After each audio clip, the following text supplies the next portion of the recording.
Once upon a time, in a peaceful little village called Willowbrook, lived a clever and kind-hearted cat named Whiskers. With soft gray fur, bright green eyes, and a shiny bell around his neck, Whiskers was not just any cat, was special. Every child in the village knew him, and every parent trusted him. That's because Whiskers had a magical gift.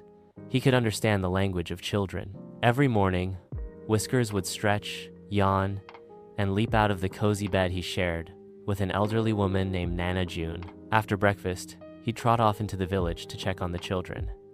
They'd smile and wave when they saw him, shouting, "Hi, Whiskers!" One sunny day, Whiskers heard little Emma crying near the big oak tree in the park. He padded over and meowed softly. "Oh, Whiskers," Emma sniffled. "I lost my red ribbon. Mommy gave it to me. It's special."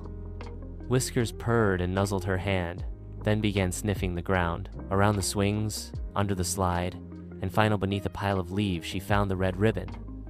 Emma beamed, hugged him tight, and skipped off to find her mom. Word of Whiskers' helpfulness spread far and wide. Soon, he was helping children with all sorts of problems. When Timmy got scared on the first day of school, Whiskers sat on his desk, purring until Timmy felt brave enough to speak. When Sarah was too shy to join the other kids at the playground, Whiskers led her in a game of tag, and the other children quickly joined. One stormy afternoon, the river near Willowbrook rose dangerously high. The rain poured down, and the wind howled. Some children playing near the woods hadn't noticed the storm rolling in. Whiskers, who had been napping on a windowsill, woke up with a jolt. He felt something was wrong. With lightning flashing in the sky, Whiskers dashed through the puddles toward the woods. He found the children huddled under a tree, frightened and cold. Whiskers meowed loudly and rubbed against them, urging them to follow. They hesitated, but when he started walking, they followed his glowing bell. Through the rain and mud, Whiskers led them safely back to the village. Parents cried with relief and hugged their children.